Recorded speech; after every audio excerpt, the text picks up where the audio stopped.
Nobody expected this to be the moment that changed women's basketball forever. Not a buzzer beater, not a finals MVP, not even a championship parade. It happened before Caitlin Clark played a single WNBA minute. In April 2024, multiple outlets confirmed what insiders had been whispering for months. Nike signed Caitlin Clark to a deal reportedly worth around $28 million over 8 years, including a future signature shoe expected to debut in 2026. One of the largest endorsement contracts ever for a women's basketball player. Let that sink in. Before her rookie season, before her first pro assist, before defenses even figured out how to guard her. And suddenly, the entire WNBA ecosystem felt different.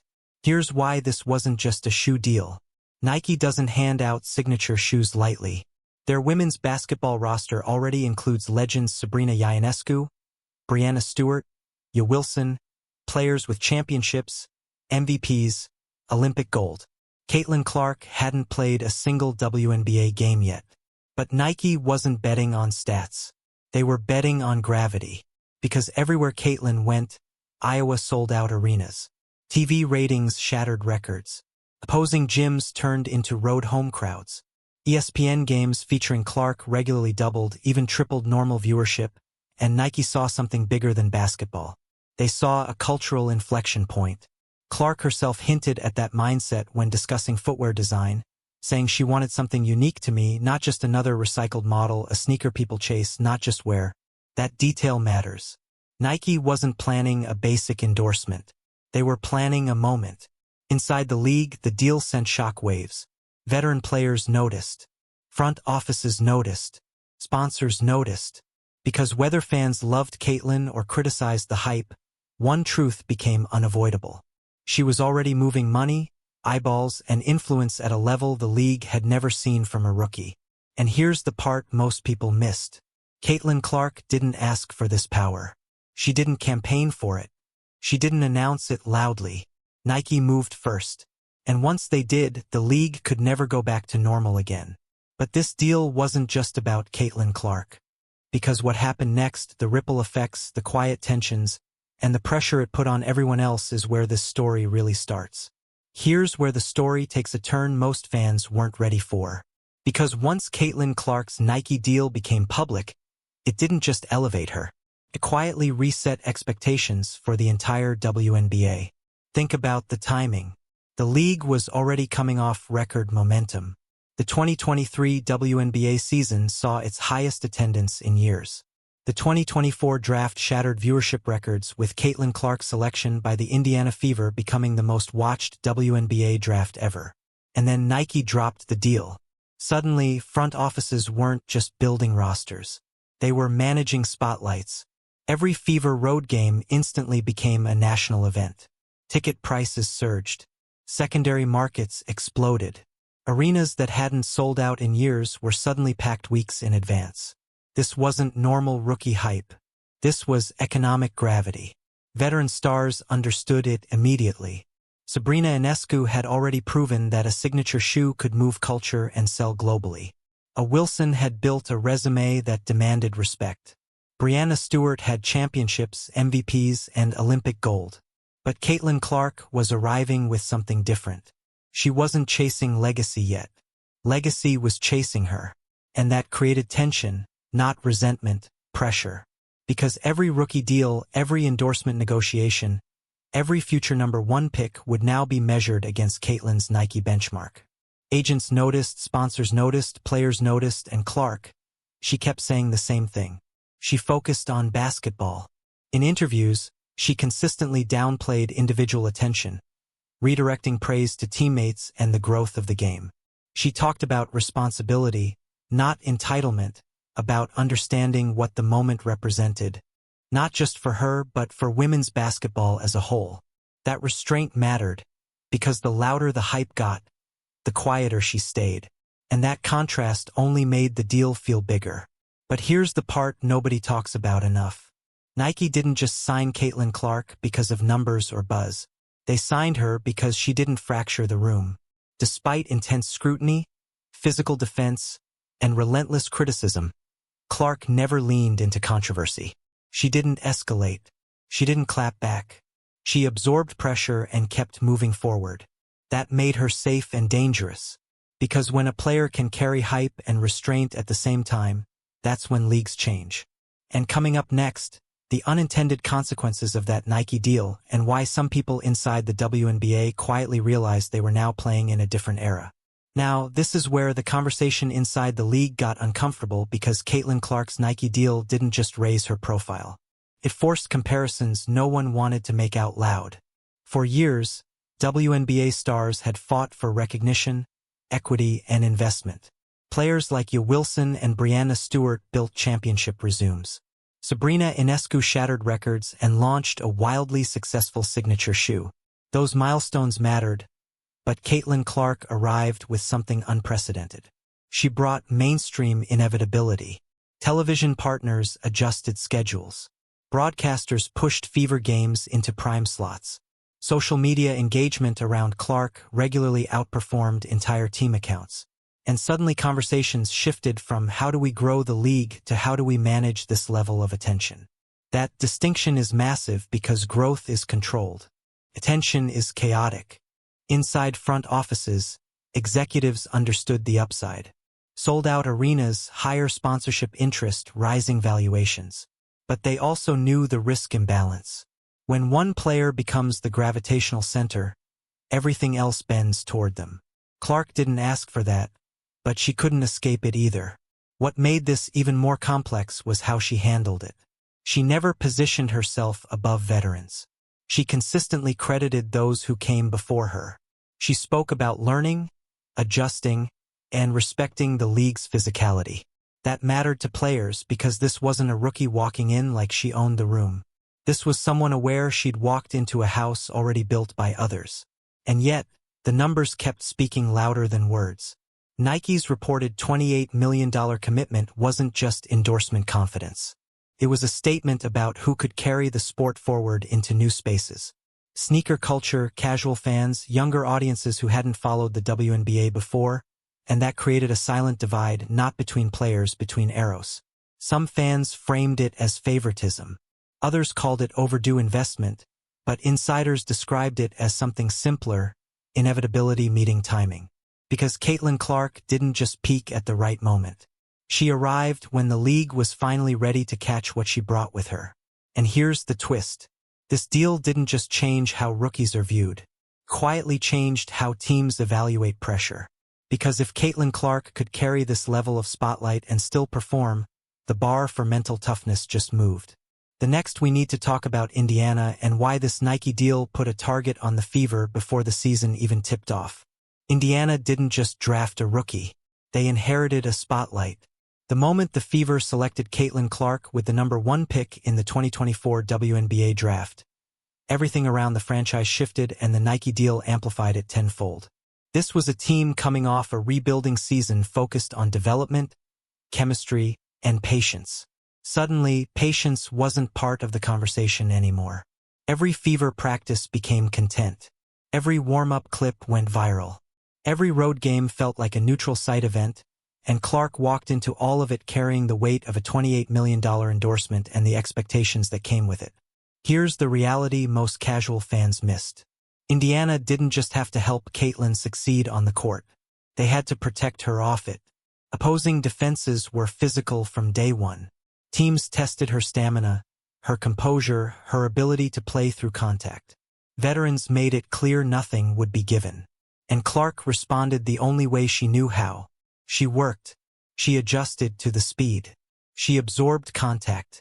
She learned how quickly help defense collapses at the pro level. There were nights she struggled. There were nights she flashed brilliance. And through it all, cameras never left. The Nike deal magnified everything. A bad shooting night became a headline. A tough loss sparked think pieces.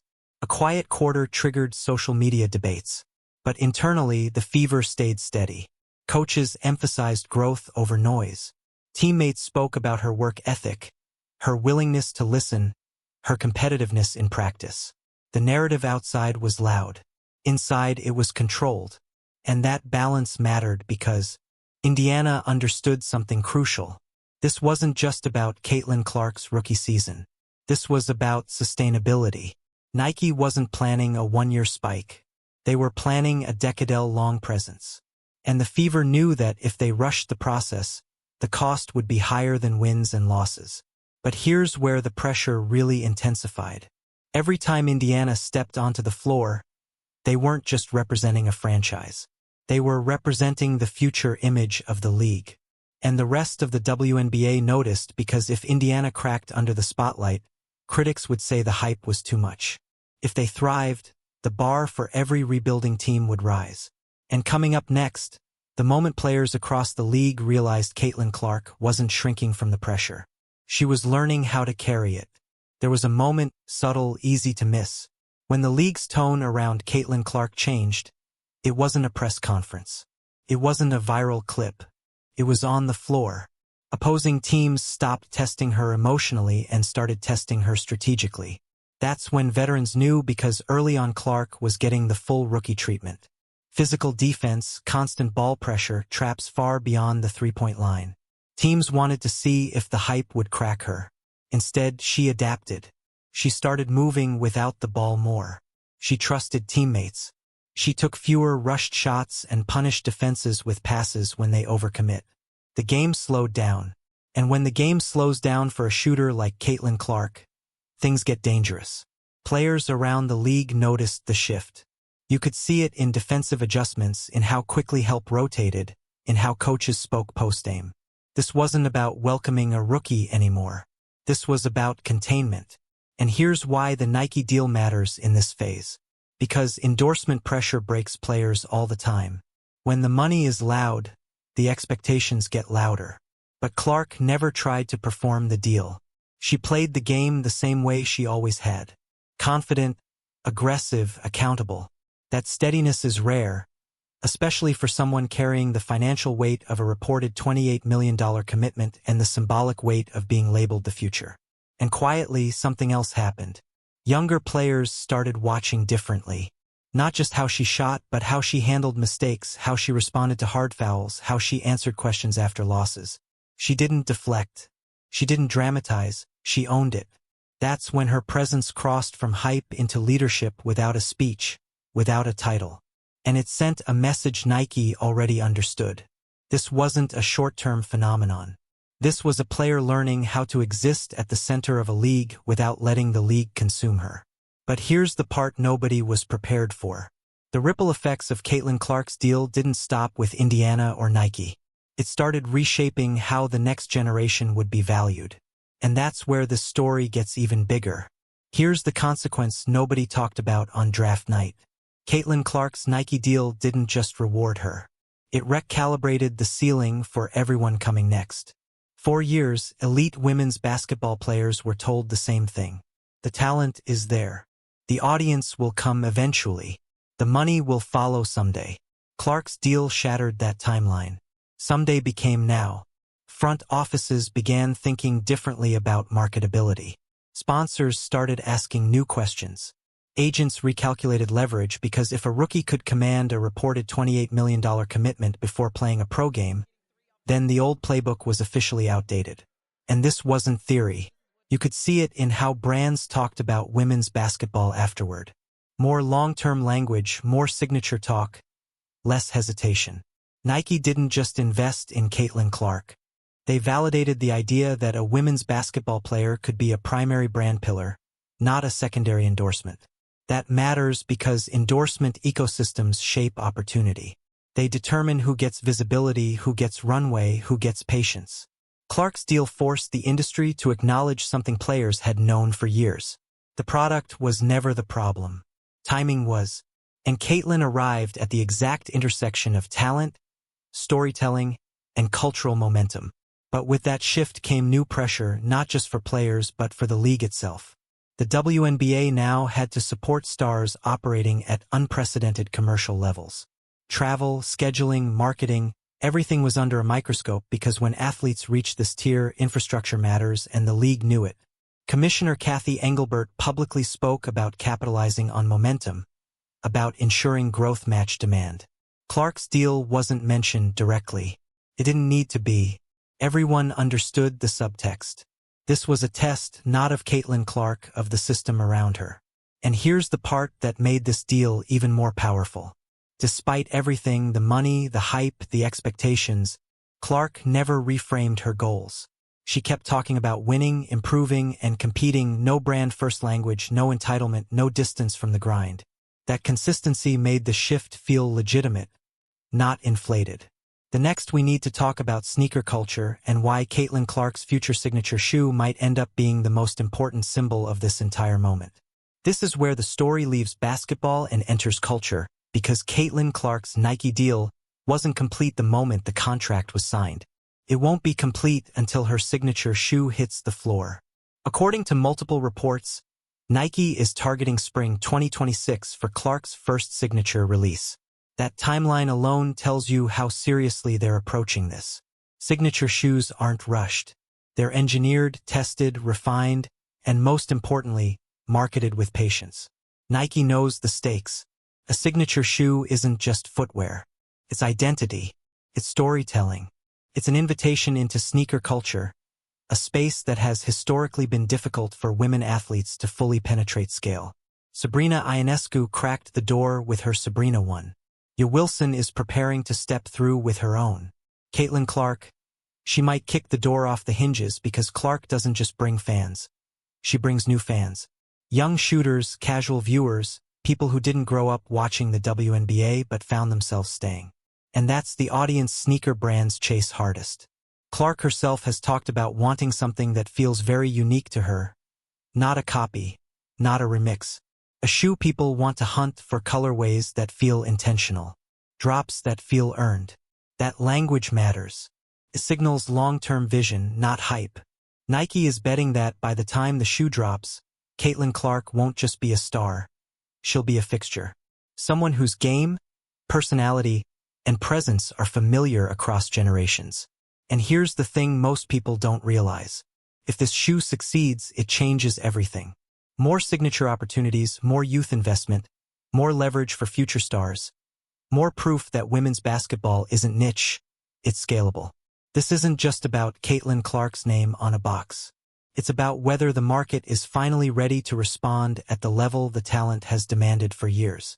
And coming up next, why this deal may end up being remembered not as a contract, but as a turning point the league never came back from. History usually doesn't announce itself when it arrives. Feels ordinary, message, debated.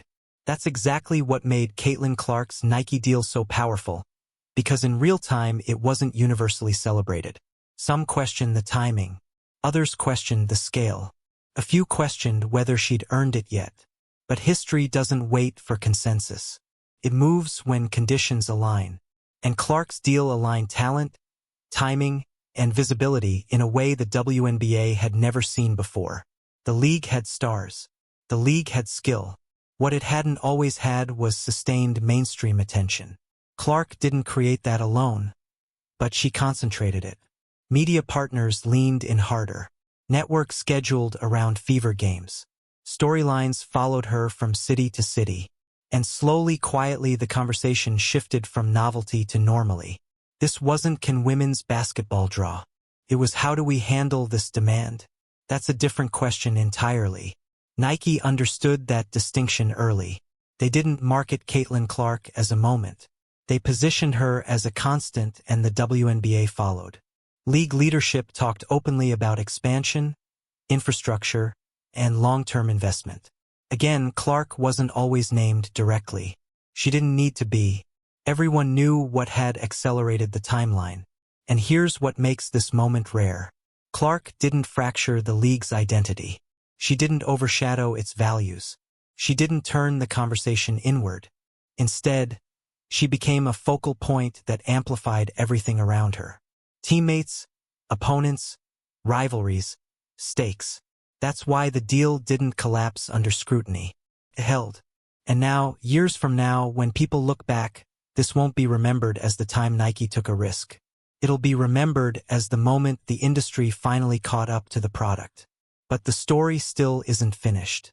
Because what Caitlin Clark does next on the court, in the playoffs, under pressure will determine whether this deal becomes legendary or simply foundational. And that's what makes the final chapter so important. Here's the part that separates a big deal from a defining one.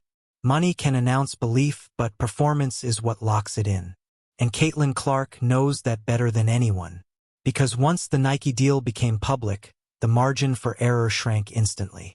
Every possession mattered more. Every slump felt louder. Every mistake was magnified through the lens of expectation. That's the hidden cost of being the future. Clark didn't respond by playing smaller. She leaned into the responsibility. She took the toughest defensive matchups. She absorbed contact without dramatics. She trusted teammates even when fans wanted hero ball. And she kept shooting, not recklessly, but confidently. That balance is rare. It's what veterans respect. Across the league, players began speaking less about the contract and more about her approach, how she prepared, how she competed, how she didn't flinch when the game got uncomfortable. Because eventually hype fades. Habits don't. And this is where the long view matters. Nike's timeline tells the story. A signature shoe in 2026 means they aren't rushing judgment. They're watching growth. They're watching adjustment. They're watching resilience. They want the full arc. And the WNBA does too. Because if Caitlin Clark sustains this level, not just statistically but emotionally, it sets a precedent no marketing campaign ever could. It tells future stars you don't need to be perfect. You need to be durable, coachable, relentless, and it tells the league something just as important. You can bet big if you build smart. But here's the quiet truth beneath all of this. Caitlin Clark's Nike deal didn't guarantee greatness. It guaranteed opportunity. What happens with that opportunity, how she grows into it, how the league supports it, how fans respond will decide how this era is remembered. And that brings us to the final question. Not whether Caitlin Clark can live up to the deal, but whether the sport is finally ready to grow at the pace she's setting. This story was never really about the number. Not the reported $28 million, not the 8 years, not even the signature shoe coming in 2026. It was about belief. Nike believed the moment had arrived, not just for Caitlin Clark, but for women's basketball as a whole. They believed the audience was ready. They believed the culture was listening. And they believed that one player standing at the intersection of skill and visibility could carry that weight without breaking. So far, they've been right. Clark didn't demand the spotlight. She inherited it. And instead of running from it, she learned how to stand inside it. That's why this deal landed differently. It didn't feel forced. It didn't feel premature. It felt inevitable. Years from now, fans won't remember every stat line from Caitlin Clark's rookie season. They won't remember every debate or headline or hot take, but they'll remember the shift. They'll remember when WNBA arenas stopped feeling half full, when national broadcasts became routine, when young players started wearing women's basketball shoes without explanation. They'll remember when a rookie signing signaled confidence instead of caution. And maybe that's the real legacy of this deal. Not that Caitlin Clark got paid, but that the sport finally stopped asking for permission to grow. The next chapters will be written on the court. Championships, rivalries, evolution. But this chapter, this was the one that unlocked the door. And once it opened, there was no closing it again. If you care about where the WNBA is going, not just highlights, but the moments that actually change the league, make sure you're subscribed because this Caitlin Clark story, it's only the beginning. More rivalries, more pressure, more history happening in real time. Hit like if you believe women's basketball is entering a new era. Hit subscribe if you don't want to miss the next turning point. And let me know in the comments, do you think Caitlin Clark's Nike deal will be remembered as the biggest shift in WNBA history?